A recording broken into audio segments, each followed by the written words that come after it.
Well,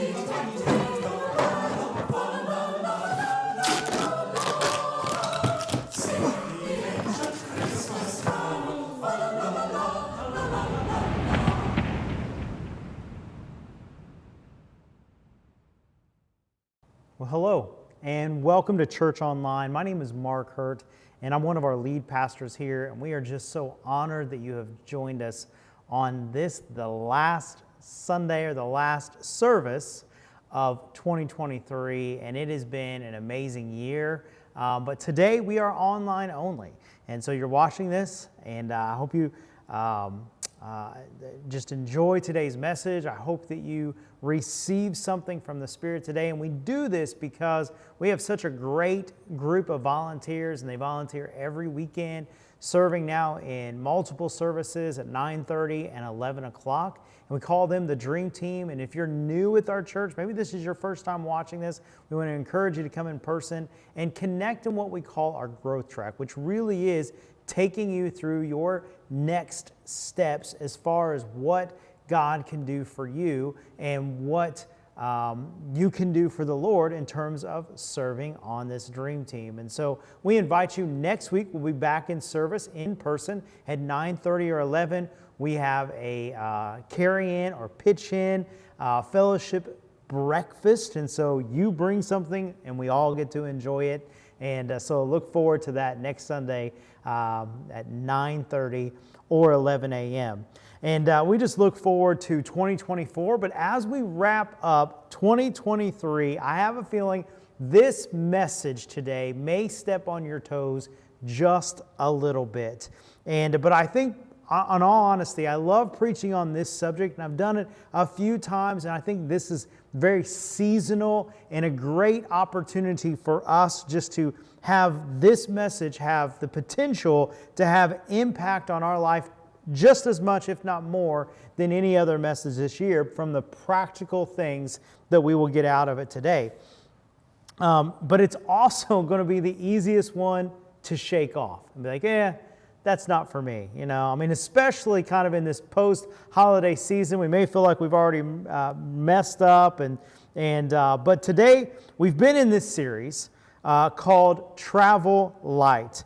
And what I want to do is I want to remind you right now, before we jump in, that this world, Earth, right now, this body that we live in, this is not our home. I mean, it's very temporary in terms of the grand scheme of eternity. It's so small. And because of this reminder, we have an understanding that as life goes on in this world, we just continue to accumulate, get more stuff, and we continue to get stuff. We continue to get what we have. We continue to have distractions and disappointments and things like that in our life. And this Travel Light series has been one in which we need to let go of some distractions, as Pastor Christy has talked about. We need to let go of the bitterness sometimes that we can even have in our life and the control that we can have in our life. And today we're going to talk about letting go of our stuff. Because if you're taking notes, you want to write this down, it is better to have less of what doesn't matter and more of what does. I'm going to say it again. It's better to have less of what doesn't matter and more of what does. And everything in our culture seems to scream the opposite. So it's no secret we're coming into an election year, and the number one thing, it doesn't matter, we can have all sorts of issues going on around us, but the number one thing in every election, don't let anyone tell you otherwise, is always the economy, because our culture screams the opposite, that we need more, we need stuff. And I get it. I mean, I have a paycheck, you have a paycheck. I mean, I get those things, but what we have to do is we have to have an understanding that we have an enemy called Satan who is walking about seeking, like a roaring lion, seeking who he may devour. And so we want to reflect on some of the lies and think all the way back to the beginning. There's Adam and there's Eve. Adam and Eve at the very beginning, and they were enjoying paradise. I mean, they had it made. They didn't have to work. How awesome is that? You had one job, and that job was don't work, just hang out with God and do what He says. And you could eat any anything you wanted, like any tree and the fruit. Like to me, it was just, strawberries and blueberries, whatever your favorite thing is. Like you can eat anything, but that one tree you can't eat of.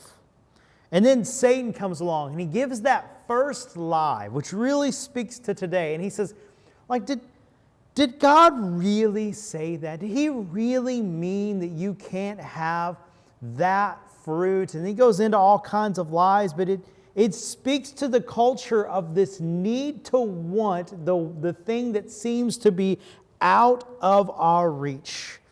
What you don't have is what culture says, is what you don't have today. Think about it. Maybe it's a home, maybe it's a car, maybe it's a new home, a new car, maybe it's new clothes, whatever it is, what you don't have, culture says is what you need to be happy, to be fulfilled, to be complete. So those things that we don't have, culture communicates to us that these are the things that will make us happy. These are the things that will make us fulfilled. And so we think to ourselves, you know what? More is always better. Like $1 is good, but 2 is better. Like one car is good, but come on, like 2 is better. One vacation a year is good, but 2 or 3 or 4 is better. One kid is good and 3 is enough, right? So like we get this idea of what it looks like, what culture communicates to us, and then we're kind of like kids in a candy jar, where we just keep going into that candy jar and getting more and more and more. And I remember when early on we were living in a city called Columbus, Indiana, and while we were there, there's a place called Apple Works, and it's a fun place to go and visit and things like that, and you can get apples because, it's Apple Works, right? And so we've got our youngest daughter, Grace, and she loves apples. Even today, she still loves apples. And what we didn't know is, like, you just get all these apples while you're there, and she just continued to eat, and, and they're apples. Like, what's the harm in having apples? And so, every time one's offered, like, here, would you like an apple? Yes, here, would you like an apple? Here's the bag that we have. Would you like an apple? And she just continues to eat and eat and eat. And we think she may have ate, it feels like she ate like a 3-pound bag that day. So 1 apple is good. 3 pounds of apples for a young 4, 5, 6-year-old, you can imagine.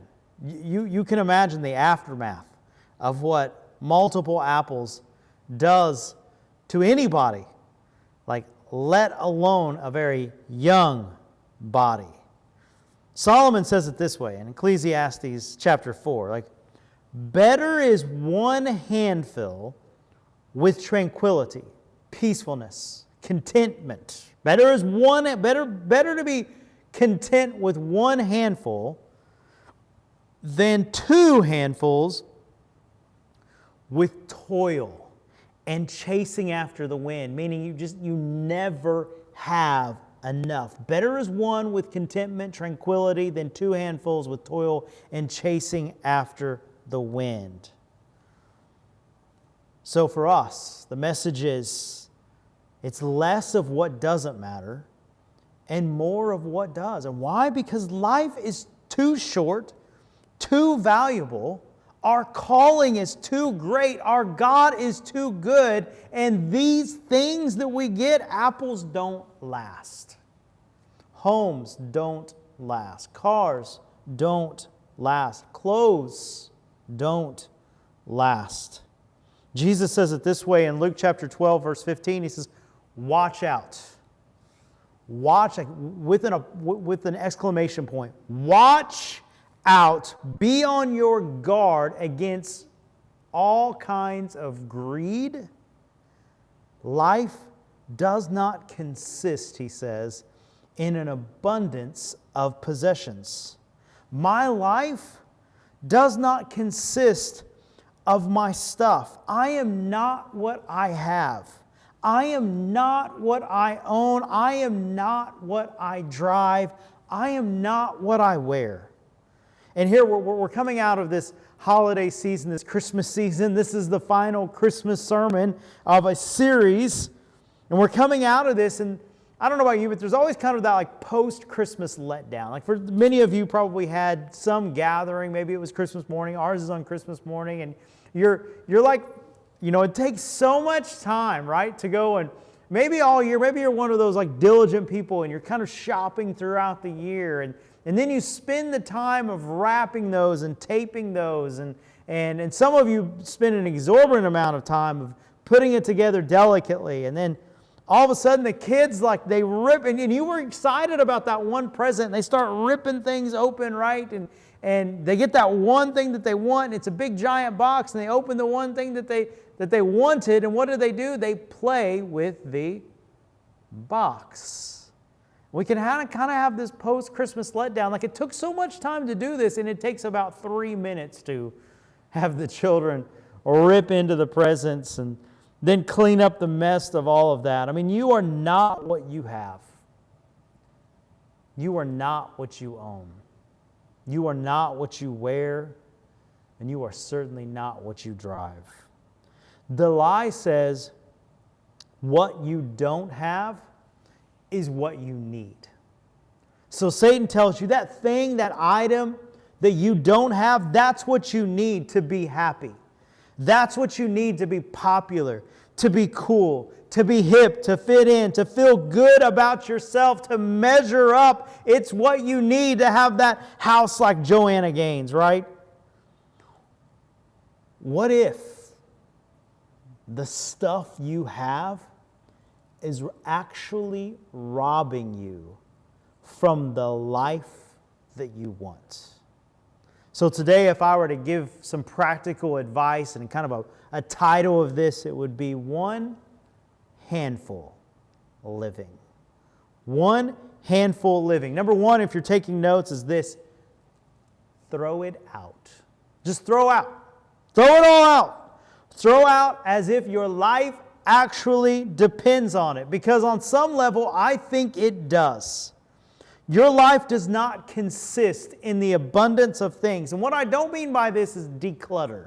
Because, we're in like this whole organizing thing. I'm in a kick right now. I'm reading about good habits. And so I understand like organizing the details, the schedule of my life.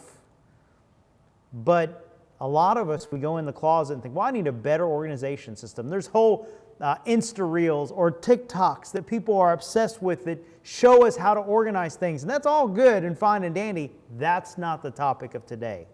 The topic of today is don't organize it. Just actually pick it up and physically throw it out, donate it, get rid of it, bless someone else with it. So it's not just declutter, it is de-own. Owning less is way better than organizing more. Downsizing is way better than buying something new. So there's a problem with the rich young ruler in Matthew 19, and I get it. Like, I understand the rich young ruler. I know where he was coming from. And he had this misconception of life, and he didn't have an understanding that all things are part of eternity. Not things in terms of stuff, but the things that consist of our life. And so Jesus tells him, hey, because that stuff is not part of eternity, but all other things of your life are, sell it, give it to the poor, follow me, he says, and store up for yourself treasures in heaven.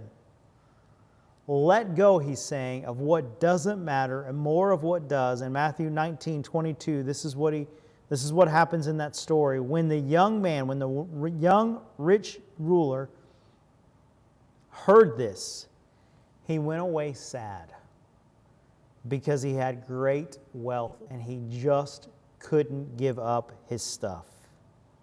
You never know what idols you have until Jesus asks you to give them up. Maybe today's the day that you pray. What are the idols in my life? What are the things in my life that are causing distractions?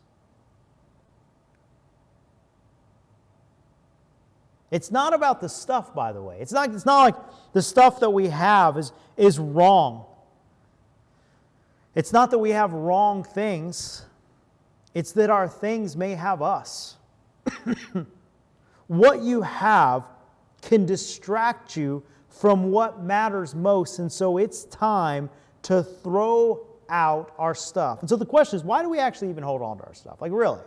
Like, if you go to your closets, I mean, I've seen some funny videos of over Christmas time of families going to like grandma's closet, and they go into grandma's closet and they pull out all the stuff and they actually re-gift to everyone in their family all the items from grandma's closet, and she doesn't have a clue because she's not seen those items. She may say, oh, I've got something like that in my closet, but I never use it. So why is it that grandma and the rest of us hold on to our stuff? And why is it that we hold on to our knickknacks, our dishes? Come on, folks, why do we still have VHS tapes at home right now? Why do we have junk drawers or pants that we haven't worn since MC Hammer was popular? There's two main reasons. One, fear. Two, sentiment. We hold on to it because of fear and sentiment. The fear factor is like, I might need this someday. And you know who you are. You look at it. I've got things in my garage. I don't even know what they are. Just pure transparency. I'll be like, but I feel like that's really important. I don't even know what it is. It's a tool, I think, and I think it's important, and I might need it someday, so it gets put on the wall. Or my children might want it. I don't want it to go. I don't want to throw it away. I wouldn't want this to like go to waste.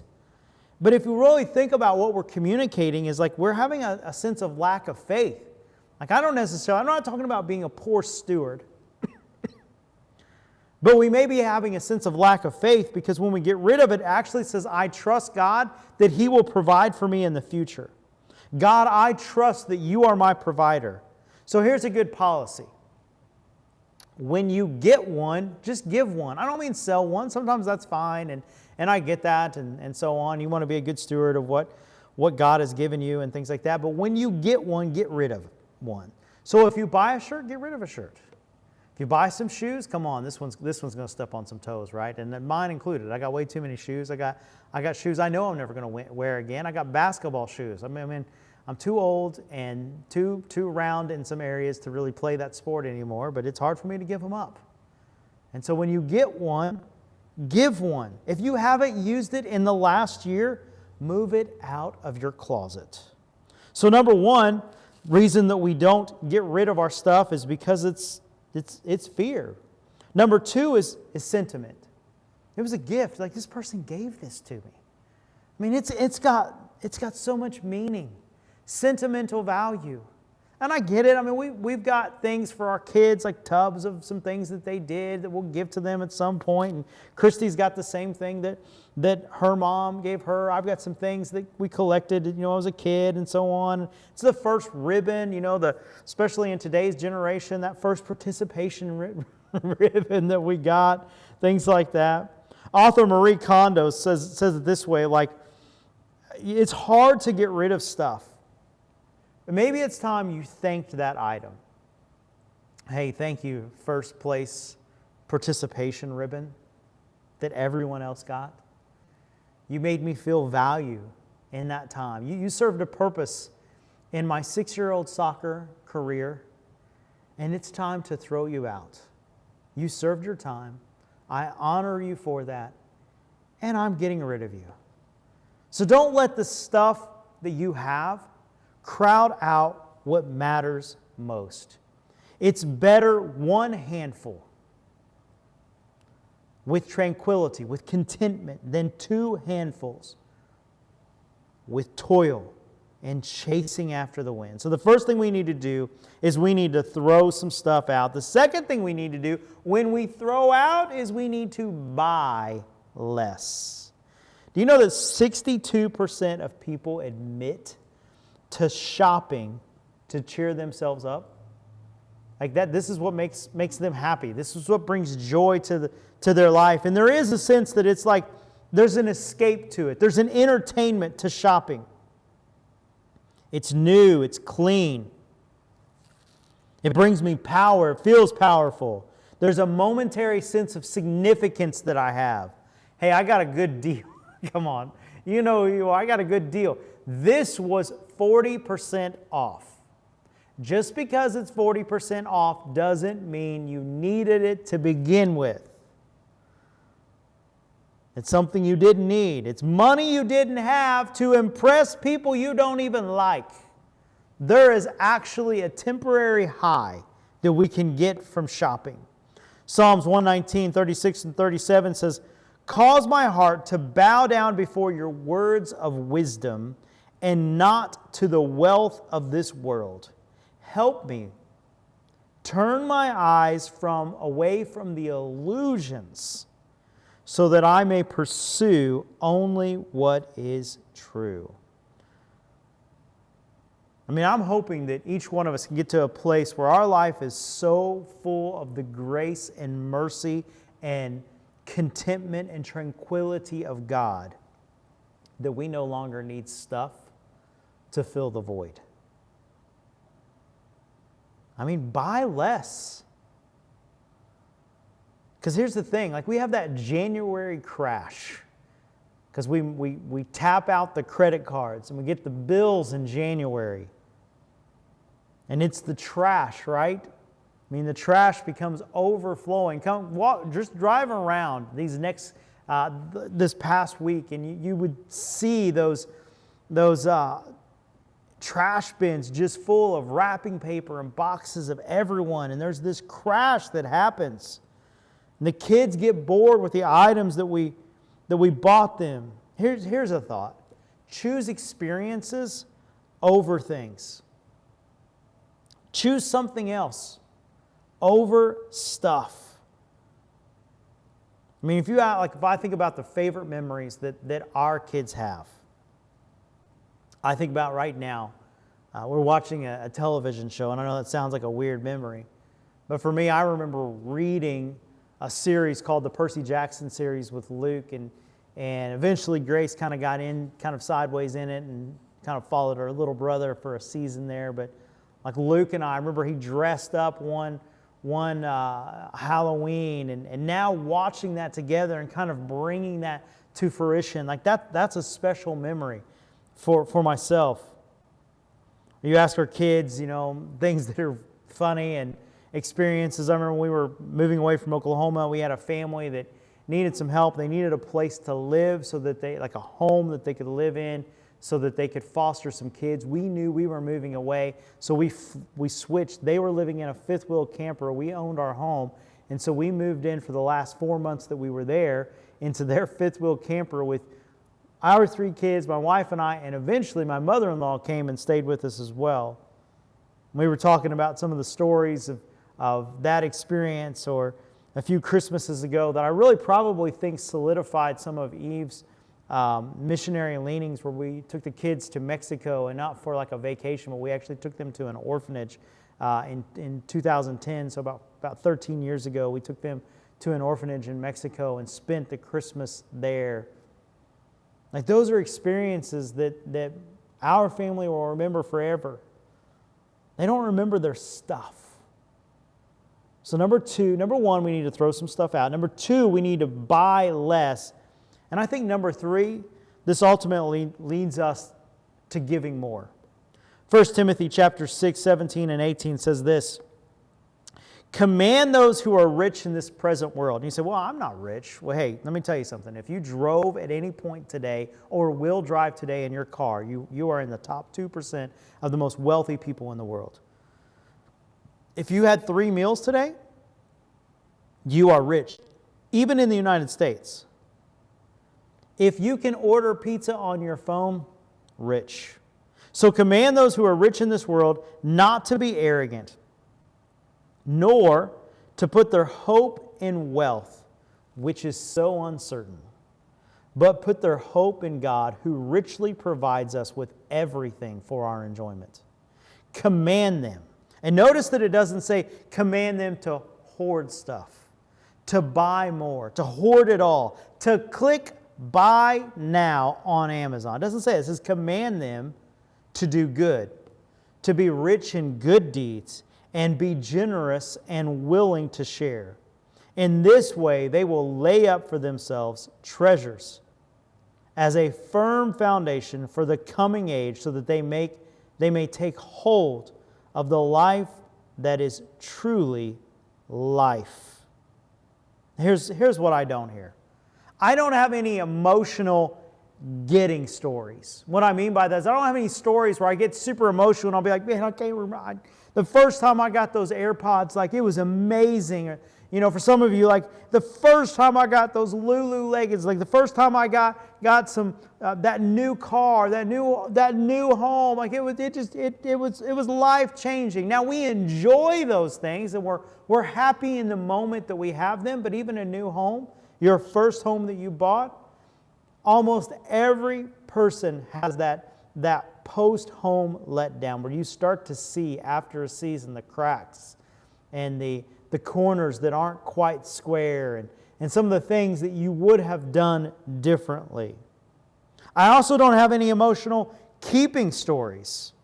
Like a time where it's like, oh man, you know, I could have gave that offering, but I kept it and I took the kids out and the family out to Los Bravos instead, right? I could have gave that single mom that small refrigerator that was extra, but you know what? I thought we just needed an extra refrigerator, and so I kept that. Like, we don't have those kinds of stories. At least I don't. But the stories that I have is the first time that I wrote a tithe check, and I remember, like, the sacrifice. Why do we do this?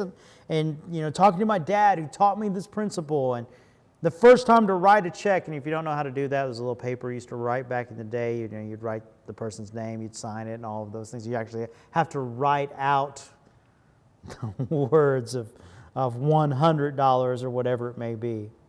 I remember the faith that it took to do that. I remember our family, and in particular Christy, that stuck with our Compassion International child. And watching that girl start at a young age and seeing her all the way through high school and graduating and having that experience and those letters. And I just pulled out one of those notes and saw her picture this past week, and it's like that's an experience that we experienced as a family. I remember our family going all in, moving to Evansville, Indiana with no jobs and nothing, no building, no church, no people, and planting the well and seeing where we are today. I remember when we were blessed with a car, and then the first car that we were able to give away. Like, those are the things that we remember. Those are the things that matter most and the things that make a significant impact in our life. And I think about my life and how my mindset has shifted over the course of my age. This world is not our home. And so the question is, are you accumulating on earth what you cannot keep? Or are you investing in heaven what you cannot lose? In this series, Traveling Light, today we wrap up by saying, throw it out, buy less, and give more. Have less of what doesn't matter and more of what does. Why? Because life is too valuable. The calling is too great. Our God is too good, and those things will not last. It's better to have one handful with tranquility than two in turmoil and chasing after the wind. Why is one handful helpful? Because we have the other hand to offer help to someone. We have the other hand to give something to someone. We have the other hand to maybe put on someone's back and offer an encouragement. We have the other hand to give a high five and offer some praise. It gives us margin. God doesn't say don't have anything. He just says have enough with tranquility. And if you want a better life, never let that stuff keep you from living the life you want. Some of us just need to take inventory. We need to have an understanding of what's controlling our life. Is God controlling our life, or is stuff? Is debt controlling our life from the stuff? Is it creating havoc in our marriage, our relationship, because of the stuff? Is the stuff leading us, or is God? That's the question. And that's why the inventory of our life is significant. Will you pray with me? Heavenly Father, I pray right now, Lord, I thank you for today. I thank you for those that have tuned in and watched. Lord, I just pray, Lord, as we wrap up, that you would speak to us, you would show us the inventory of our life. As you continue praying right where you're at, I'll just say to you, as you take some of that inventory, even right now, listening in, some of you may need to just send us a message and just say, hey, pray for me. I've got to get rid of some stuff. I need to throw some stuff out. And then I need to not replace that and buy more. And I need to give. And I don't just mean giving to the church. I think there's a principle of that. But I mean, I need to give. I need to give to other people. I need to give of my time. And I need to give out of my wealth. And so let us know in your own inventory, and we'll pray for you. And some of you tuning in as we continue on, some of you just need to let this end of the year, this 2023, this last service of 2023 here at the Well, some of you, this needs to be the day that you say yes to Jesus. Because we think about giving. The best thing that we can give is to give our life away to Jesus Christ. Because right now we are just flowing through empty. We have stuff, doesn't matter. We buy more, doesn't matter. We even give stuff away, and it doesn't matter because we've not given what's most important, and that's our heart and our life. And Jesus says, I'm the way, the truth, and the life. Anyone who wants to come to the Father comes to me. And eventually he says that those who want to receive, get in life, need to give it away. And so for you, Jesus made a way. He came, He walked on this earth, walked as the Son of the living God, had 12 of His closest friends, and eventually was betrayed by one and died on a cross. And you say, why? Because of us. Because of our mistakes, because of our sins. And He died for us. And He made a way. And it harkens all the way back to those words, I'm the way, the truth, and the life. And if you want to make it to heaven, if you want to get to God, you got to come to me. That's the sacrifice. So wherever you're at right now, you can pray along with me. Let us know that you pray this prayer. But you just say, Jesus, forgive me. Forgive me of my sins. I'm a sinner. I've messed up. I've fallen short. And I ask for forgiveness. I want to live for you because my life is no longer my own. I give my life to you. Come into my life. Be my Savior. In Jesus' name, amen. I hope you'll celebrate with me because you have just made the best decision in your life, and I hope others of you will celebrate with those that have made this decision. We're honored that you're here with us today. We look forward to seeing you next week. We want to encourage you to honor God with your giving. Just in this end of the year cycle, we've got our Heart for the House offering here at the Well. You can give online at experiencethewell.org. You can give through the Church Center app, or you can send cash or check here to the church at 5600 Ward Road. We look forward to seeing you next Sunday at 9:30 or 11.